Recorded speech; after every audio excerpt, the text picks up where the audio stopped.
So coming back to the gaps in the market, we spoke about reading data, choosing a space with less competition, and find someone passionate. Now let's explore these spaces. Let's pick perfume. Now on the outset, perfume looks like a saturated category because you've got all sorts of brands from Bella Vita all the way to Louis Vuitton. Do you still feel there is a gap in the market? I do. Let me tell you why I think there's a gap in the market. So, one is of course price point. See, I think just to take one step back, perfume as a market for men is still very small, right? The largest market in India is actually the deodorant market, right? Because it's at 199 price point. So, deos are by far the largest space. As people become wealthier, people move from deos to perfumes, right? And it's also alcohol free, no gas, all of that, right? So I think it's a better option. So I think the fragrance market in India is just getting started. I think, by the way, there will be many players that become large. If you look at the Middle East, each of these big perfume brands are whatever, few $100 million to $1 billion, right? So I think there's a big opportunity. Incidentally, Villain is starting to sell well in the Middle East. Again, my point is think global from day zero. There is no reason why an Indian brand cannot win in a different geography. So, so one of our goals is, can we actually launch 50 ml packs, which I think, by the way, will be a deo substitute. Can we take it to the Middle East, where you can actually start to do something interesting, right? So Villain is still small for us, but I feel like there's a big growth potential. It's also an anti-hero brand by name and definition, right? And therefore, it's an interesting niche. Now, will all brands become 1,000 crores? I don't think so. But I think there's no harm in building a 250 crore very profitable brand either, right? So I think, if you have a portfolio, we need 4 brands which are very large. For us, they are Majestic Pure, Botanic Earth, My Fitness, and the Party Celebration business. Can you spell that out again, sir? Majestic Pure aromatherapy, Botanic Earth value-added hair care, My Fitness, which is basically healthy snacking, and Party Props, which is Party Celebration. These are our 4 large brands, right? Now, these will still be 70-80% of my revenue, right? It doesn't mean, by the way, you can't have a tail set of brands which are profitable, well run, can be a few hundred crores and still do well, which can be a Dennis Lingo, it can be a Villain, can be whatever else, right? If you look at a Unilever today, I think it's the same. You have 8, 10, 12 power brands, and then you have a large number of tail brands. And the tail brands will have their day in the sun. But if you look at management focus, attention, etc., the big thing we are doing is how do we actually take these 4, 5, 6 brands and build them into the 1,000 crore brands that we were talking about. Understood. So, for perfumes, the gap in the market is that as people graduate from deos to perfumes, as the per capita income of India goes up, consumption of perfumes will shoot up. Yes. At the same time, people who are buying deos right now at 199 rupees will also buy perfumes with 50 ml packs. And that will become a growing category. Yes. So, long story short, perfume is a growing category merely because of the trajectory of the Indian market. I think so, and I think the other thing is, as incomes increase, people look for different occasions for perfumes, right? I think what people do is, you want something to wear for work. You want to wear something in the evening for a party. There's a niche of, when you go to the gym, how do you smell good, right? I mean, so there are different need states of perfumes.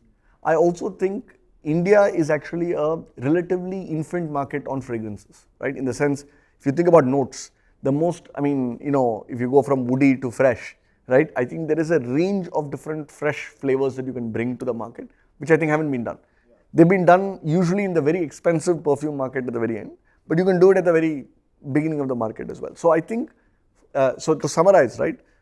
Apart from rising income, you can play with occasions, you can play with formats, you can play with applicators. One of the cool things is, I don't know if you've seen it, but Villain has a perfume shaped like a gun, right? It's like a little gun. The bottle is like a little gun. It's actually quite cool. People sort of love gifting it, right? So you can play with formats, you can play with fragrances, you can play with all of these to sort of create interesting niches. So product still wins, right? You need great products. You can do all the surround marketing you want, but you need terrific products. Understood. And what was your insight with Botanic Earth, sir? Because again, beauty is an extremely crowded category on the outset. And we were just discussing yesterday, I was telling Teju that soon enough hair care will become a big category because that's the trajectory, right? We started with just moisturizers, then we went to sunscreen, vitamin C, vitamin E, then we went to the primers and concealers, and then soon enough we'll eventually graduate to hair care because skin will become crowded, but then we'll move to hair care.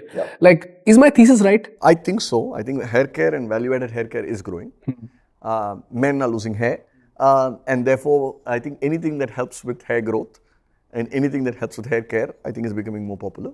There is a massive trend in hair care. People are going away from, and this is a global trend, not an India trend. So, Botanic Earth sells also mostly outside India, right? We do value-added hair care. So, we were the first people to launch rosemary hair oil in the US, Canada, UK, Germany, right? Again, made here, but sold globally.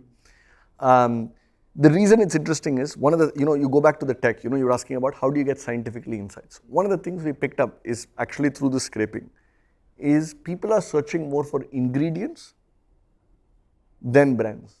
Okay. Which is quite interesting. So globally, if you go to Amazon US, people are searching more for tea tree oil, batana, which is an American walnut type oil, right, etc., as opposed to saying Dove or this or that, right? So if you look at the search volumes and you look at it over a 2-year time frame, you can see the shape go up, right? So insight number 1 is ingredients are becoming more important. Insight number 2 was, again, seems obvious now, but even 2-3 years ago, clean beauty, which is paraben-free, vegan, etc., was starting to trend more and more, right? Third is people are going for efficacy, which is you need claims. You need to say, using this 5 times can help improve hair growth by X%, right? Based on a study of some kind. So these were some of the cues that we picked up, right? Botanic Earth was primarily a shampoo and conditioning brand, right? And tea tree shampoo and tea tree conditioner were the interesting sort of bestsellers. But we started to see rosemary trend up. And though we were the first ones to launch rosemary, and that's become a bestseller. It's about 15% of the market of like a global Amazon. Oh, wow. Right? So it's become large for us, right? So you keep looking for these trends. Now there's a new batana and castor which are starting to trend.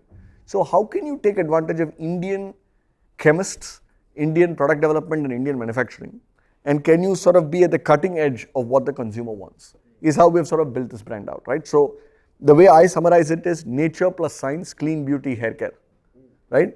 And I think that is a massive space.